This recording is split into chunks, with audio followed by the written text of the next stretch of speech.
Hi, everybody. We're going to go ahead and get started with the Barclays presentation, Barclays Day in the Life. First off, we have Suhail here, and we'll later be joined by Liliana. Welcome, Suhail. Hello. Hey, can you hear me okay? Yeah, I can hear you perfectly. So Excellent. today we're going to be focusing on, what it's like to actually work at Barclays, what's your role entail, et cetera. I'll be moderating, but if anybody has any questions, comments, please feel free to throw them in the chat. We'll definitely try to get to as many of those questions as possible. But I think just a great place to start is finance or roles at Barclays. There's such a wide variety of what that could entail. So I think it's useful to just start off with, what do you actually do at Barclays? What is an assistant vice president, quantitative developer, and what does that actually entail on a day-to-day basis? Absolutely. I'm hearing feedback here. Right. Are you getting that? No, right. you sound good. Okay. I'll just go ahead and start speaking then. So I work as an AVP quantitative developer at Barclays. Effectively, the role is a role on the trading floor. I work directly with traders and other quants to come up with trading strategy and implement these strategies, mainly using programming languages such as Python and other tools like machine learning to bring to fruition some of these strategies and ideas and generate revenue through those. The role is heavily technical. Over 80 to 90% of my time is spent, writing code and coming up with trading strategy. We do have some exposure to speaking with clients, usually in the capacity of explaining some of these technical concepts to them and kind of what's going on under the hood with some of the balances they have with us. Okay, great. Super interesting. So then the obvious next question is, how did you get into this role? It's very technical at a bank, and a lot of the students I talk to, they don't realize that actually engineering talents can transfer to investment roles. So just curious how you found this, what drew you to this role? Absolutely. It's actually quite an interesting journey. So initially, I started off as a software engineer. I worked at PayPal on the Venmo team, and I realized, while the role was super cool, I didn't actually enjoy the work environment. And there was a quant there at PayPal who said, hey, I think you'd be a better fit for a quant role at a bank. And so I went back to school. I was at the time studying computer engineering, and I did a co-op at PayPal. And when I went back, I picked up a second major in quantitative finance, and that kind of opened the door for me to enter this world. And then I interned at Deutsche Bank, spent about 2.5 years there after the internship, and then moved over to Barclays. So it's very much, I guess, to be fair, a niche area and not quite as well advertised. The technical roles that exist at large investment banks and other financial institutions, but it very much is prevalent and a huge part of the business, across the board, both at large investment banks as well as other financial institutions like hedge funds, private equity companies, etc. So then what do you think the main differences that you saw between the type of work you were doing at PayPal versus making that transition to finance, and even maybe the difference between when you were at Deutsche before this and what you're doing now? Absolutely. I think one of the large differences is the pace. So I think when I was at PayPal, it's a lot more structured. I'd say slower paced and very much more clear and organized. Like, over the next year, you're going to be working on this product. These are the features we're going to release. And then obviously there are ups and downs, but it's very clear. At investment banks, especially the two that I've had experience at, it's a lot more dynamic, almost startup-y in a way. So we have kind of like structured, like, hey, we have about 3 months to build out this model, and this is what we're going to try to do with this, and that kind of runs almost like in a very software engineering way with sprints and all the stuff. But then we do have day-to-day tactical tasks like sitting down with traders who'll try to make real-time trading decisions and come to us and say, hey, like, can you whip up this calculation, see if this makes sense? And then we kind of spitball ideas with these traders and go like, all right, I think this is a good idea, or maybe this is not such a good idea, or this is what the data informs. And so so I think that fundamentally is the difference. Other than that, there is also very much a cultural difference in the organizations, as you might imagine. I think just the type of folks that investment banks tend to recruit is very, very different from the type of folks that tech companies tend to recruit. And I think one isn't really better than the other. It's really more about finding what's a good fit for you and really where you feel comfortable and kind of enjoy working. Because if you're going to spend 8 to 10 hours a day, 5 days a week, you might as well like it. So then how did you find out that Barclays was that you like that culture, or how did you meet those people, or how would you recommend people meet? Yeah, absolutely. So luckily, when I was at PayPal, I spent a good amount of time there. I spent like 9 months as a co-op, and so I actually got a good understanding of what life there is going to be like. And I quickly figured out, I actually thrive in a more fast-paced, interactive environment. And the other quant who was there noticed that and recommended me to take financial engineering courses accordingly. And then when I interned at Deutsche, I pretty much felt at home, where I'm still able to apply my technical skills, but I'm in an environment that's fast paced and high energy and not just like constantly sitting behind your desk, which is very appealing to many people, just not to me. Okay, it's definitely a stark contrast. Yeah, there is, and that's kind of the experience I had, and I was able to then make a decision that, hey, this seems cool to me. And so after working at Deutsche for 2.5 years, the transition to Barclays in a more senior role was made sense. It was a pretty easy transition. Okay, thank you. And now I just want to also introduce Liliana. Thank you for joining us, also from Barclays. Very excited to have you here as well to share your experiences. And I think just a good quick intro would be, we're talking about how different roles can vary so much throughout the same firm. So just telling us a little bit about what you actually do on a day-to-day basis, what part of the bank you're in, and how that role fits within that. Yeah, so I actually sit in with the research team. So I'm in the data science research group, and we actually, on a daily basis, we actually use alternative data to find out things about companies.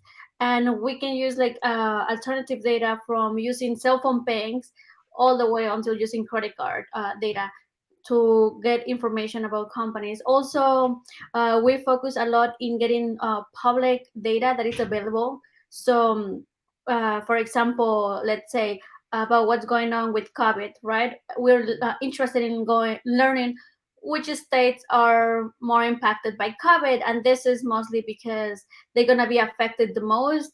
Perhaps the companies within those states can be affected. So that's the way that we learned about these companies and how they can operate later on. Very cool. And then I asked the same question to Suhail, but so how did you actually come about finding this role or identifying this is what you were interested in, and even knowing that this was a possibility? Okay, so that's a great question. And actually, before joining Barclays, I did not have any experience within finance. I actually had a completely different background. So my before joining Barclays, I was working as a full-time teacher, high school students. So making the transition was a little bit hard in the beginning, but later on it was easy. So I can actually like explain a little bit more about what I was doing when I was teaching. So I was like teaching computer science and math, and I really liked my teaching position. It is just that as for future career, let's say, I didn't see myself teaching for the next 30 years. So I said, I think that is I need to make the changes. So I started looking what was going on just around the world to see what transition I could make to a different career. And I found that the data science was very popular, and everybody's like talking about data science nowadays. So I decided to enroll into a master's degree at Columbia University, and that's kind of like where everything started. So I started like by doing some internships, not related to finance again, but it was related to data science, and that's how I started like to make the transition. And then at Barclays, they gave me the opportunity uh, to enroll within the team, and as I say, they didn't require any finance, so I'm learning finance, and all the finance I know, it is through my experience at Barclays. Awesome. Awesome. Thank you. Now we do have a couple questions coming in. I think this first one is targeted towards Suhail, because you had mentioned earlier a small amount of client contact. Do you think that that changes? Does it increase as you get more senior, or does it stay basically the same because of the technical data? Yeah, so I think a great question, and I think it's really cool in the sense that you kind of have the ability and freedom to decide how you want to grow, and it, in such quant roles, you can either grow to become a technical fellow, meaning you consistently at a very senior level are coming up with trading strategy and implementing it and coming up with cool ideas to make um, our trading systems more efficient or more profitable.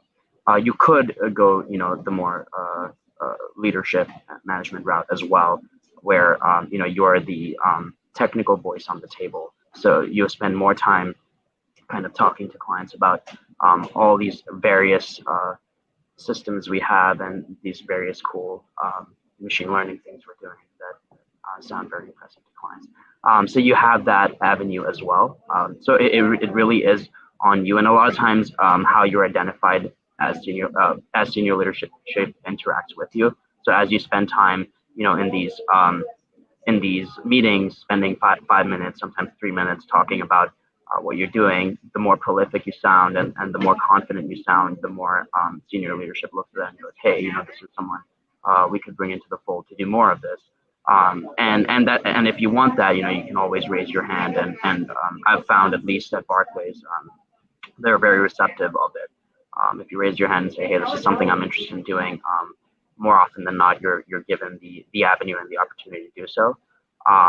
And alternatively, if continuing to stay in a more heavily technical role is something you want to do, they've created a really good pipeline for you to grow to a very senior level with that. And so we have folks that are managing directors who are quote unquote technical fellows, meaning they actually write white papers and publish publications in the fintech space or in the in the financial mathematics space.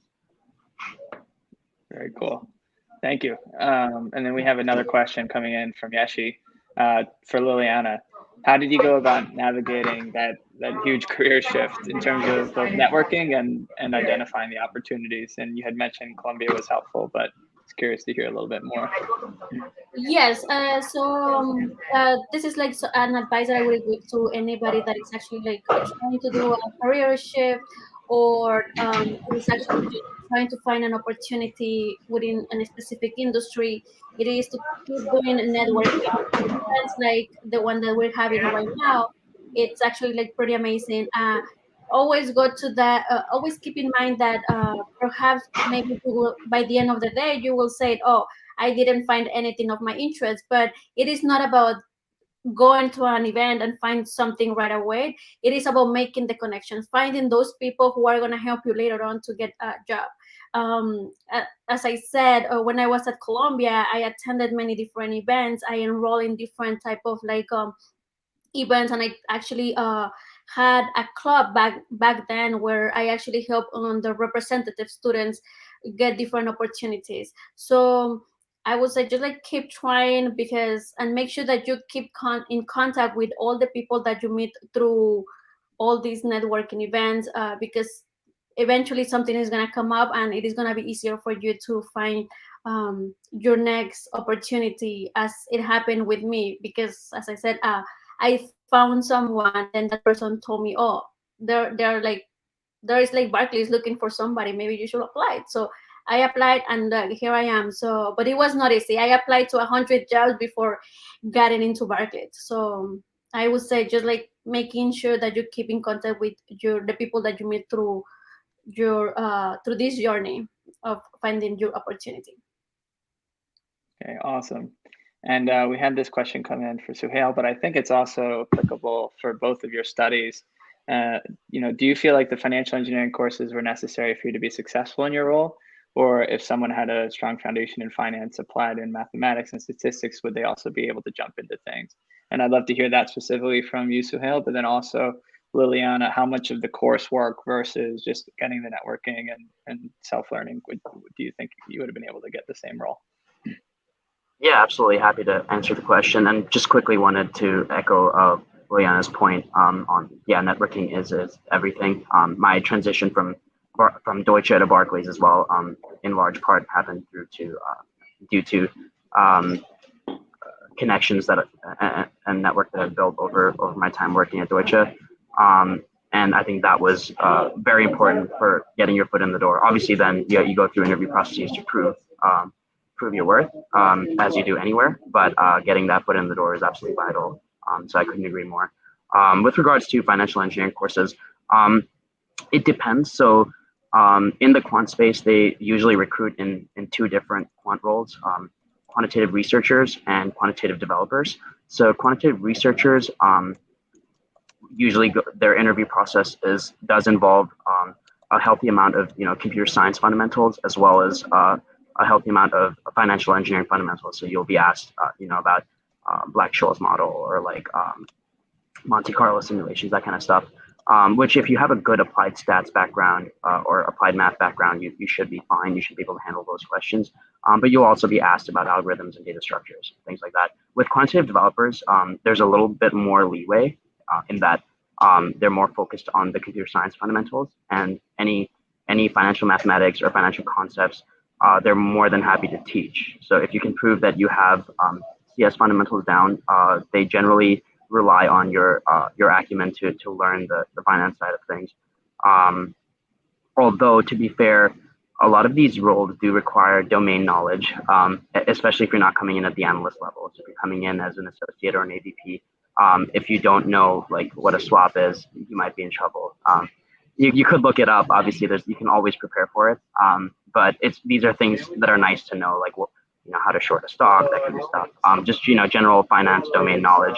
And I see Samantha asked here, how would you describe financial engineering? So different schools name this differently. It's either financial engineering, computational finance, quantitative finance, but it's basically the mathematical side of finance, and not future value, but more like Monte Carlo simulations, Black-Scholes models. So, just a lot of linear regression, for example, a lot of linear regression in time series. So just a lot of like mathematical concepts that apply to the financial domain, in the sense of projections, classification, simulations, as opposed to your traditional financial math, which is like more like present value, future value, like more of the like Excel stuff. So that would be different. That is not really a skill set they look for in a quant role. Although it's always nice to know and have. Awesome. Thank you for that. And we have a question in here for Liliana. You mentioned it's important to stay in touch with people you connect with. Please, how do you go about that, like tactically? And how do you balance respecting their space and staying in touch, right? No one wants to feel like they're spamming this person, but you want to have consistent contact. So actually, like, this is a great question, and typically, like, the people that you connect with have like similar interests that you have, right? So, for example, I'm gonna like give a little bit more about, or talk about my experience. For example, in data science. So I joined like let's say meetings related to data science. Even they don't have to do anything related to finance. I just go to those meetings, and then I start talking to people, and you start talking about data science, different models that are like going on, whatever is new within the industry. And then later on you keep in touch, and then you can just like say, hey, I came across across this paper related to this model, and I think it's interested. So just wanted to share it. So the person who is mostly interested in that paper will read it, and then you can keep like this back and forth. So uh, I will also like say that don't talk to somebody just like trying to look for a job, because like that's sometimes what people don't like. And I can talk about the experience that I had when people try to approach me through LinkedIn or to something like asking me for a job. I'm not the right person to give jobs, but if the person says, "Oh, I've been doing this," and then I start like a relationship with that person, like talking about anything related to data science, then they keep on my mind. And if something opens up, or I know that there is a job, and I'm like, "Oh, this person may be a good fit for this," so I reach out to that person directly. So as I said, like uh, kind of like the rule number one is don't talk about like getting a job from that person, but build a relationship with that person. So Thank you for pointing that out. And actually, quick plug. Our first session today was about informational interviews and kind of these coffee chat relationship building conversations, and we highlight a lot about how it shouldn't be transactional and don't ask for a job. And we will be posting some recordings throughout the day, and that will be one of the recordings. So if you missed it, you'll catch it on our YouTube channel sometime tomorrow. Thank you for that. Do we have any other questions that you all want to touch on? Because I have a couple more. All right, let's just go to the bank. Basically, we want to hear what is the best part about working at Barclays for both of you. And you've had, pretty wildly big shifts in what you were doing. And so whether it's culture or role, just, what do you love about your job and Barclays in particular? yeah, maybe so you want to start or you want me to start? Yeah, you can go ahead. No worries. Okay. So great. So I'm within the part of research, and I want to talk in specific about the data science team. So because I'm from there, so I'm not sure how it is different within other teams within research. So I love my team. It's very open. My hiring manager or my manager, it is like a super fantastic person. He's very knowledgeable. So if there is something that I don't know, like it's okay to don't know things. It is not that you always will come up with a solution. So I love the fact that they make me feel comfortable when I have to say it. Well, I don't know how to do something. So that's great. And I also like also the fact that my managers and the people that I work with give me the credit that I deserve when there is due. So uh, it is not that they're gonna come and take your idea and apply it and never give you credit for it. No, they want to make sure that if it was your idea, they want to make sure that you accomplish or do that project that was your idea, and make sure that everybody knows that it was yours. So I like that.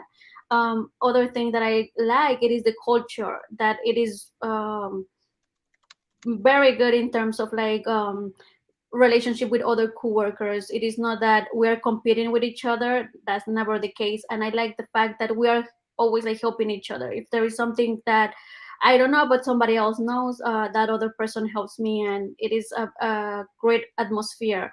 And also, like, I think that everybody's like kind of like wondering what about working from home because it's a bank. So my team has been very flexible, and they are not pushing us to go back to work in the office. So that's something that I really like. And Suhail? Awesome. That's super cool. I'm so glad you find that experience at Barclays. Yeah, I think for me, I often find myself being the least bright person on my team, which is absolutely amazing. Because I'm in a constant state of learning and being challenged. And I think when that stops happening is when the role becomes less exciting for me. And so I found that right off the bat, which was absolutely amazing. And then I think um, it's a very high paced but also very encouraging environment, which is something I've always wanted. So that's been awesome for me. I've always found my teammates encouraging me to push the envelope, and we're always coming up with going above and beyond to come up with, spend more time coming up with great ideas to implement, and we're all very proud of what we do. So I think that's awesome. It's an environment that makes you want to keep going, which is really great. At the same time, I've found that there's a lot of respect for personal space and personal time.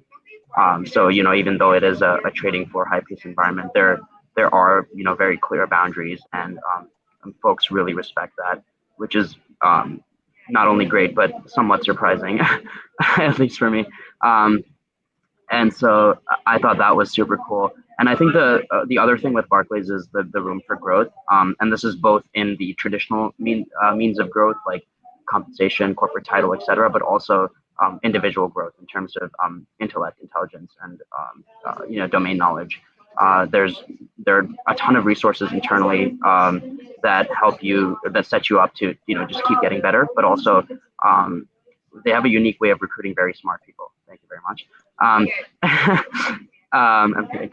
So to such that you're always surrounded with folks that have just this immense bank of knowledge that you can turn to when you don't know things. Kind of like Liliana was saying, I find myself lots of times going like, I have no idea where to begin, and I just have to turn to the right or to the left and go like, hey, have you ever seen this? And 9 out of 10 times they have, or have some semblance of it, and can kind of guide me on how to get started. And I think that's absolutely fantastic, phenomenal. And just to be realistic, it's not all roses and clouds. There are tons of challenges on a day-to-day basis.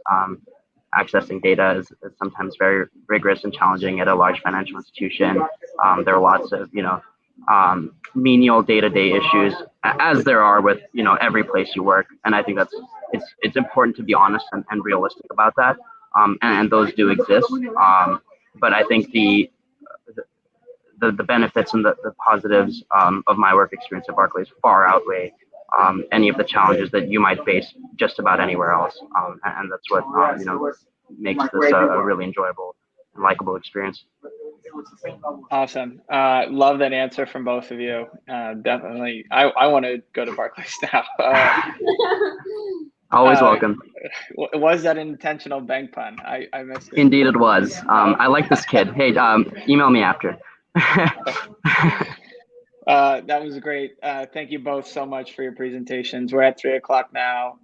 But yeah, you can message them afterwards. But yeah, thank you so much for the presentation, both of you. Thank you. So much. It was a pleasure. Thank you, Suhail. Thank you, Liliana.